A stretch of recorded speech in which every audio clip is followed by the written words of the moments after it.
በስመ አብ ወወልድ ወመንፈስ ቅዱስ አሐዱ አምላክ አማስሩ ወአሚሩ ለወርኃ ታኅሣሥ አማስሩ ወአሚሩ ለወርኃ ታኅሣሥ በዛቲ ዕለት አይረፈ አብ ቅዱስ አባ በኪሞስ። አንድ አምላክ በሚሆን በአብ በወልድ በመንፈስ ቅዱስ ስም ታኅሣሥ 11 በዚህች ቀን የግብፅ ደቡብ ከሆነ ከመሲል አውራጃ ከይዝ ከተማ ሰዎች ወገን የሆነ ቅዱስ አባት አባ በኪሞስ አረፈ። እርሱም የአባቱን በጎች የሚጠብቅ ነበር።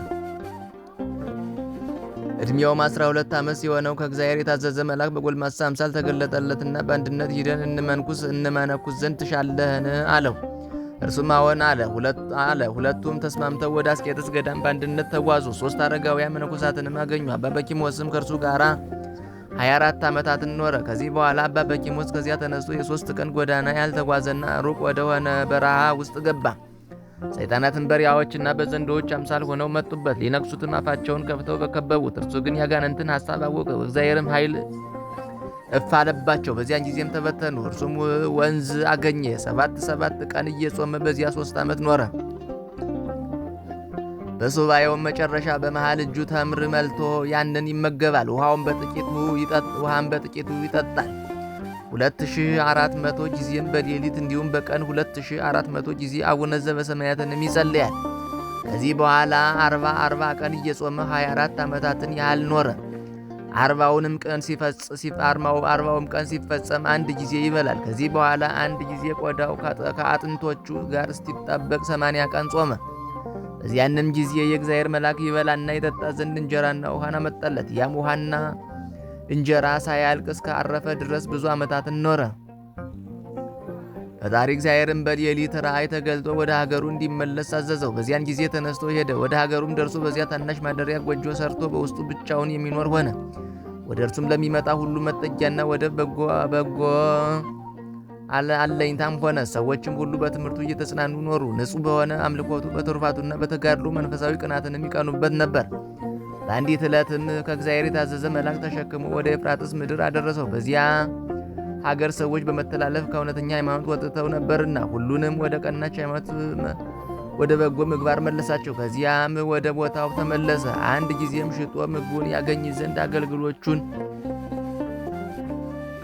ተሸክሞ ወደ ከተማ ሲሄድ በጎዳና ላይ ደክሞት አገልግሎቹን አስቀምጦ ጥቂት ያርፍ ዘንድ ተቀመጠ። በዚያን ጊዜ ከአገልግሎቹ ጋር የእግዚአብሔር ኃይል ተሸክሞ ወደሚሻው ቦታ አደረሰው።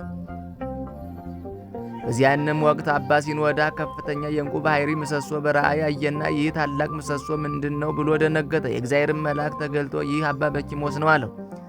አባ ሲኖዳም ወዲያውኑ ተነስቶ ወደ አባ በኪሞስ አገር እስኪደርስ በእግሩ ተጓዘ። ከዚያችም ቀን በፊት ከቶ አላየውም ነበር።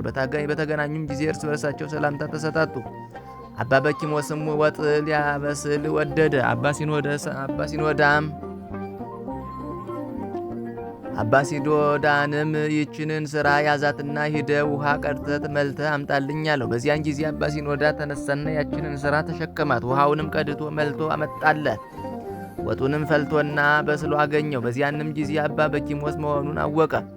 ከእርሱም ጋር ሰላምታን ደገመ። እጅ በመነሳሳትም ሰላምታ ተለዋወጡ። ከዚህ በኋላ አባ ሲኖዳ ስለ እርሱ ያየውን ራእይ ነገረው። በእርሱም ዘንድ ጥቂት ቀኖች ኖረ። ዳግመኛም በአንዲት ቀን በአንድነት ሲጓዝ የሞተ ሰው ራስ አገኙ። አባ ሲኖዳም በበትሩ ነቅነቅ አደረገውና ምውት ሆይ ያየኸውን ትነግረንና ታስረዳን ዘንድ ተነሳ አለው። በዚያን ጊዜ ነፍሱ ወደ አጽሙ ተመልሳ ሥጋ ለብሶ ተነሳና ሰገደላቸው። በሲኦል የሚሠራውንም ሁሉ በየወገናቸውም በውስጡ የሚሰቃዩትን እርሱም አረማዊ እንደሆነ ነገራቸው። እንዲህም አለ። ክብር ይግባውና በጌታ ኢየሱስ ክርስቶስ ስም ያመኑ ትእዛዙን ግን ያልጠበቁ በአሕዛብ ሥራና በአረማውያን ርኩሰት የኖሩ ከእኛ በታች የሚኖሩ ክርስቲያኖች አሉ አለ። ቅዱሳንም ተመልሰተኛ አሉት። ወዲያውኑ እንደ ቀድሞ ሆነ። ከዚህ በኋላ አባ ሲኖዳ ቅዱስ በኪሞስን ተሰናብቶ ወደ ቦታው ተመለሰ። እረፍቱን በቀረበ ጊዜ ቅዱስ አባ በኪሞስ አገልጋዩን ጠርቶ በኖረበት ቦታ ሥጋውን እንዲቀብር አዘዘው። ከዚህም በኋላ በሆድ ሕማም ጥቂት ታመመ።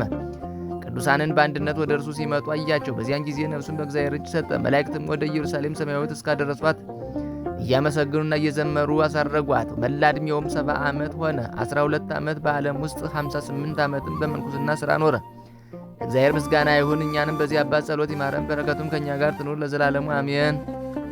ሰላም ለከ ጸዋሬ ክቡድ አስፈሬዳ ወመንሥኤ ምውት በምድረ በዳ አስፈጻማከ በኪም ወዘተቀንዮትከ ፍዳ መንበረ ብርሃናዊ ዋኪለ ክብር ጻዕዳ እግዚአብሔር አርአዮ ለአባ ሲኖዳ። በዚችም ቀን የኤጲስቆጶሱ በርተሎሜዎስና የሰማዕቱ በጥላን መታሰቢያቸው ነው። በረከታቸው ከእኛ ጋር ትኖር ዘላለሙ አሜን።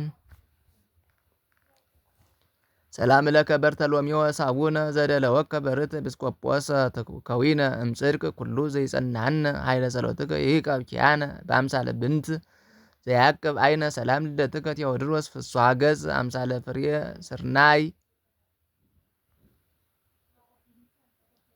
ወፍሬ ሰናይ እጽ ውስተ ፍኖትከ ሚጠኒ እምነ ፍኖትየ ዘዳይጽ በይንተ ስጋከ በዝብጠተ በትር ቅሩጽ ወበይንተ አጽምከ ካይበ በማይረጽ ሩጽ